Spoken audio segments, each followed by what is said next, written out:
Hi friends, ఎలా ఉన్నారు? First time చూస్తుంటే ఈ channel like and subscribe our channel. మీరు లైక్ సబ్స్క్రైబ్ చేసుకుంటే నా ఛానల్ రీచ్ అవుతుంది. మీరు మొత్తం అంతా చూడండి, ఏదో ఒక పాయింట్లో నచ్చేటట్టు చేస్తాను. డబ్ల్యూటీసీ ఫైనల్ ఏ టీమ్స్ క్వాలిఫై అయ్యేదానికి ఛాన్స్ ఉంది అనేది గురించి మాట్లాడదాం. ప్లస్ టీమిండియా వర్సెస్ ఆస్ట్రేలియా పడేకి ఛాన్సెస్ ఎక్కువ ఉన్నాయని నేను ప్రిడిక్షన్ చేస్తున్నాను. మిగతా టీమ్స్ కూడా ఎంత ఛాన్సెస్ ఉన్నాయి దాని గురించి మాట్లాడదాం. ఫస్ట్ నేను పాయింట్స్ టేబుల్ చూపిస్తాను, మీరు కూడా చూడండి. ఫస్ట్ ఇండియా ఉంది ఫస్ట్ ప్లేస్లో. 9 మ్యాచ్లు ఆడినారు, 74 పాయింట్లు సాధించారు. 68.52% ఉంది మనకు టీమిండియాకి. ఆస్ట్రేలియాకి 12 మ్యాచ్లు ఆడినారు, 90 పాయింట్లు ఉన్నాయి, 62.50% వాళ్ళకు ఉంది. ఇంకా న్యూజిలాండ్కి అయితే మొత్తము 6 మ్యాచ్లు ఆడినారు, 36 పాయింట్లు వచ్చాయి, 50% విన్నింగ్ ఛాన్స్ ఉంది. ఇంకా శ్రీలంక 4 మ్యాచ్లు ఆడినారు, 24 పాయింట్లు వచ్చాయి, 50% విన్నింగ్ ఛాన్స్ ఉంది. ఇంకా పాకిస్తాన్ 5 మ్యాచ్లు ఆడినారు, 22 పాయింట్లు వచ్చాయి, 36.66%. ఇంగ్లాండ్కి అయితే 13, అందరికన్నా పాయింట్స్ టేబుల్లో వీళ్ళే ఎక్కువ ఆడినారు, 57 పాయింట్లు ఉన్నాయి, 36.54% విన్నింగ్ ఛాన్స్ ఉంది. సౌత్ ఆఫ్రికా మొత్తము 5 మ్యాచ్లు, 16 పాయింట్లు ఉన్నాయి, 26.67% విన్నింగ్ ఛాన్సెస్ ఉందని చెప్పాలి. ఇంకా బంగ్లాదేశ్ 4 మ్యాచ్లు, 12 పాయింట్లు ఉన్నాయి, 25%. ఇంకా వెస్టిండీస్ అయితే 8 మ్యాచ్లు ఆడినారు, 20 పాయింట్లు సాధించుకున్నారు, 20% విన్నింగ్ ఛాన్స్ ఉన్నాయని చెప్పాలి. ఇంకా ఒక్క మ్యాచ్ గెలిస్తే 12 పాయింట్లు వస్తాయి, ఒక్క మ్యాచ్ టై అయితే 6 పాయింట్లు వస్తాయి, ఇంకా డ్రా అయితే 4 పాయింట్లు ప్రతి టీంకి వస్తాయి. ఇంకా ఎప్పుడు పర్సెంటేజ్ తగ్గుతుంది కదా, డిపెండ్స్ అపాన్ ఇంకా స్లో రేటు, ప్లేయర్స్ లేట్ చేస్తారు కదా కొద్దిగా, దానివల్ల తగ్గిస్తారని చెప్పాలి ముఖ్యంగా. ఇంకా ఫస్ట్ కింద నుంచి మనము ప్రిడిక్షన్ చేద్దాం ఎంత పర్సెంట్ ఛాన్సెస్ ఉంది. ఇంకా ఫస్ట్ వెస్టిండీస్కి వీళ్ళకైతే ఒక 7 to 8% ఛాన్స్ ఉందని చెప్పాలి. వీళ్ళకి మొత్తం మ్యాచెస్ అయితే 4 మ్యాచెస్ ఉన్నాయి. ఫస్ట్ వీళ్ళకు ఉండేది వెస్టిండీస్ వర్సెస్ బంగ్లాదేశ్ 2 మ్యాచ్లు ఇంకా హోమ్లో జరుగుతాయి, వాళ్ళకు కొద్దిగా అడ్వాంటేజెస్ ఉంటాయని చెప్పాలి. ఇంకా నొకటి ఉండేది వెస్టిండీస్ వర్సెస్ పాకిస్తాన్ 2 మ్యాచ్లు, అవే అక్కడైతే చాలా కష్టం ఉంటుంది వెస్టిండీస్కి. ఎందుకంటే పాకిస్తాన్ని బీట్ చేయాలంటే కొద్దిగా కష్టం, ఎందుకంటే పాకిస్తాన్ ప్లేయర్స్ మంచిగా ఆడతారు వాళ్ళ హోమ్ కండిషన్స్లో. ఎవరికి హోమ్ కండిషన్స్ ఉంటే వాళ్ళకి ఎక్కువ అడ్వాంటేజ్ ఉంటుంది.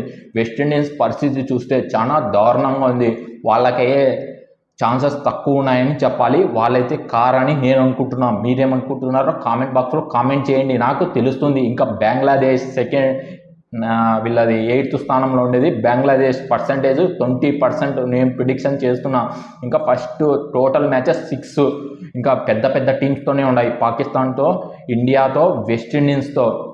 ముఖ్యంగా వీళ్ళకు ఒక వెస్టిండీస్తో గెలవచ్చు అని అనుకుంటారు వాళ్ళైతే. ఇండియాతో అయితే ఇంపాసిబుల్, కానీ చిన్న టీమ్స్ని తక్కువ అంచనా వేయకూడదు అనేది చూడాలి. ఇండియా అయినా పాకిస్తాన్ అయినా ముఖ్యంగా వీళ్ళకైతే పాకిస్తాన్ వర్సెస్ బంగ్లాదేశ్ బయట జరుగుతాయి.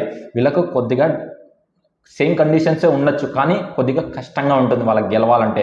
ఇంకా ఇండియా వర్సెస్ బంగ్లాదేశ్ అది ఇండియాలో జరుగుతుంది, వీళ్ళకి కొద్దిగా ఇబ్బంది అని చెప్పాలి. ఇంకా బంగ్లాదేశ్ వర్సెస్ వెస్టిండీస్ 2 మ్యాచ్లు ఉన్నాయి, అవి అయితే అవేలోనే జరుగుతాయి. వీళ్ళకైతే హోమ్ అడ్వాంటేజెస్ లేవు, సెకండ్ హాఫ్ వచ్చింది కదా డబ్ల్యూటీసీ అందుకు. ఇంకా వీళ్ళకు ముఖ్యంగా 20% ఉందని చెప్పాలి ఇది.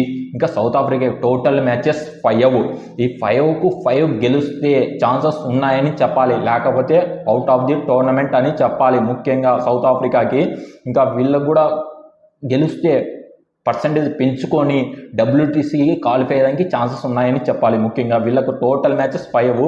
ఇంకా సౌత్ ఆఫ్రికా వర్సెస్ శ్రీలంక 2 మ్యాచ్లు, సౌత్ ఆఫ్రికా వర్సెస్ పాకిస్తాన్ 2 మ్యాచ్లు, అవి హోమ్లోనే జరుగుతాయి, వాళ్ళకి అడ్వాంటేజెస్ ఉంటాయి.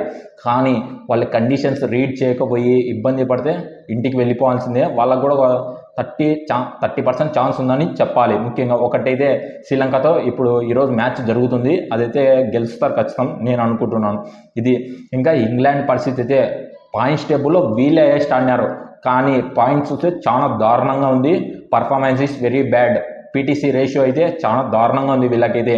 ఇంకా మొత్తం మ్యాచెస్ అయితే వీళ్ళకి 8 మ్యాచెస్ ఉన్నాయి, ఆ 8కి 8 గెలవాలి, ప్లస్ అన్నిటికీ పాజిటివ్ అంటే స్లో రేట్ కాకూడదు, ప్లస్ డ్రా చేసుకోకూడదు, ఇంకా టై కూడా చేసుకోవద్దు. అన్ని గెలిస్తే ఛాన్సెస్ ఉంటాయి, కానీ వీళ్ళ performance is very bad. Last year కూడా ఇలానే ఆడుతున్నారు, దానివల్ల గెలవలేకపోతున్నారు. ఇంకా వీళ్ళు ఎవరితో తరబడతారంటే ఫస్ట్ ఇంగ్లాండ్ వర్సెస్ శ్రీలంకతో 3 మ్యాచ్లు ఉన్నాయి. హోమ్ కండిషన్సే వాళ్ళకి బాగా తెలుసు.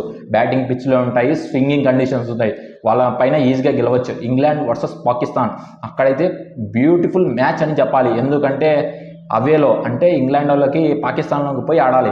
అక్కడైతే చాలా కొద్ది కష్టంగా ఉండొచ్చు అని చెప్పాలి ఇంగ్లాండ్కి. ఇంగ్లాండ్ వర్సెస్ న్యూజిలాండ్, ఇది కూడా న్యూజిలాండ్లో పోయి ఆడాలి, కానీ బీట్ చేయడం చాలా కష్టం ఇంగ్లాండ్కి అయితే. ఎందుకంటే న్యూజిలాండ్లో మామూలు బౌలర్లు Tim Southee, Matt Henry, Kane Williamson అలాంటి వాళ్ళు ఒక్కసారి సెటిల్ అయితే చాలా ఇబ్బంది. కానీ ఇటుపక్కల కూడా అలానే ఉన్నారు, స్టేబుల్గా ఆడేవాళ్ళు. కానీ వీళ్ళ performance is very bad.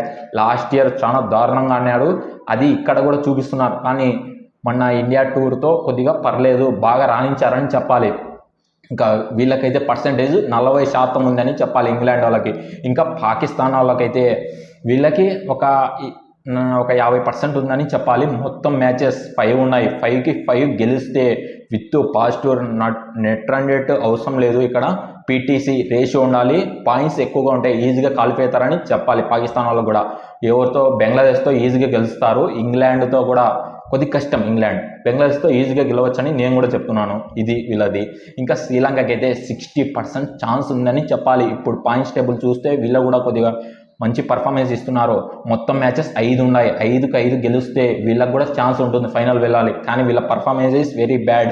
Bowlers కొద్దిగా డౌన్ అయినారు, కొద్దిగా ఇంజురీస్లు ఉన్నారు, దానివల్ల కొద్దిగా ఛాన్సెస్ తక్కువ ఉన్నాయని చెప్పాలి. వీళ్ళకి 60% నేను ప్రిడిక్షన్ చేస్తున్నాను.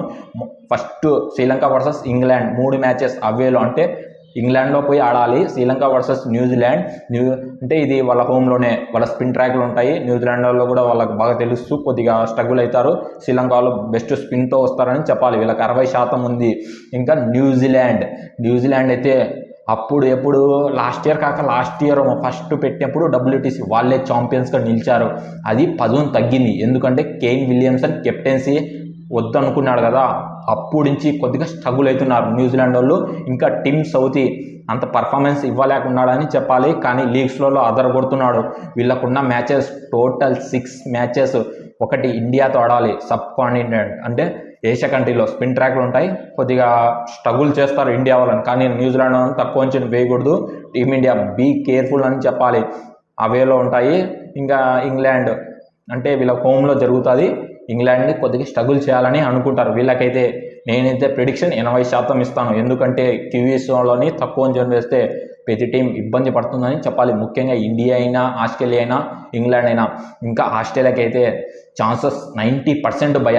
ఎందుకంటే వాళ్ళకు ఉన్న మ్యాచెస్ 5లో 2-3 గెలిస్తే చాలు, ఆటోమేటిక్గా వాళ్ళు కూడా ఫైనల్కి వస్తారని చెప్పాలి. ఇంకా ఇండియాతోనే ఉండేది, అది వాళ్ళ హోమ్లోనే. వాళ్ళకైతే చాలా అడ్వాంటేజెస్ ఉంటుంది. అడిలైట్లో, ఇంకా గాబాలో, ఇంకా 3-4 స్టేడియాలు ఉన్నాయిలే.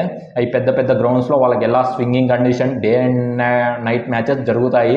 అక్కడ వాళ్ళు రుద్రోపించుతారు. ఇండియా అంటేనే పూనకాల లోడింగ్ అని చెప్పాలి ఈ 2 టీమ్స్కి.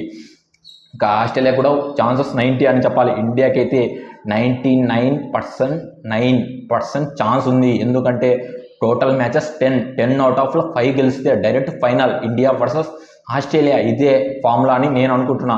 కానీ ఆస్ట్రేలియాని మనం చిత్తుగా ఓడియాలి. ఎందుకంటే వాళ్ళు రాకుండా చెయ్యాలి. ముఖ్యంగా మనకు ఒక అడ్వాంటేజెస్, ఎందుకంటే ఆస్ట్రేలియా రాకుండా ఏదైనా శ్రీలంక అయినా, న్యూజిలాండ్ వచ్చినా మనం రివెంజ్ ఇచ్చేయాలి. లేకపోతే ఆస్ట్రేలియా వచ్చినా పర్లేదు, నాకైతే ఇబ్బంది లేదు. ఇంకా మన మ్యాచెస్ చెప్తాను. ఫస్ట్ వచ్చి 10 మ్యాచ్లు ఉంటాయి. First India versus Bangladesh 2 matches, India versus New Zealand ఇంకా 3 మ్యాచ్లు ఇండియా వర్సెస్ ఆస్ట్రేలియా అవేలో జరుగుతుంది. అంటే ఆస్ట్రేలియా పోయి మన వాళ్ళు ఆడాలి. నేనైతే ఇండియా అయితే బంగ్లాదేశ్ని ఓడిస్తుంది, న్యూజిలాండ్తో 2-1తో ఖచ్చితంగా వస్తుందని నేను అనుకుంటున్నాను. ఇంకా బార్డర్ గవాస్కర్ ట్రోఫీలు అయితే 3-1తో, అంటే ఇండియా 3-1 ఆస్ట్రేలియా అని నేను ప్రిడిక్షన్ చేస్తున్నా. ఖచ్చితం టీమిండియా ఫైనల్కి వస్తుంది. ఆస్ట్రేలియాకి ఛాన్సెస్ ఉంది, న్యూజిలాండ్ కూడా ఉంది. అన్ని గెలిస్తే మిగతా టీమ్స్ కూడా ఉంది అని చెప్పాలి. కానీ వాళ్ళు ఆడితే మంచిగా అన్ని టీమ్స్కు వచ్చే ఛాన్సెస్ ఉంటాయి, కానీ వాళ్ళు ఆడకపోతే ఛాన్సెస్ లేవని చెప్పాలి. India fix. మీరు ఏ టీం వస్తుంది మళ్ళీ ఫైనల్కి మీరు ప్రిడిక్షన్ చేస్తే నాకు తెలుస్తుంది. ఇండియా ఫిక్స్ నేను చెప్తున్నా. మీరు పక్క టీం ఇండియా వర్సెస్ ఏ టీం వస్తే బాగుంటుంది మీకు నచ్చి ఉంటే కామెంట్ బాక్స్లో కామెంట్ చేస్తే నాకు తెలుస్తుంది. మరొక వీడియోతో మళ్ళీ కలుసుకుంటా. Thank you.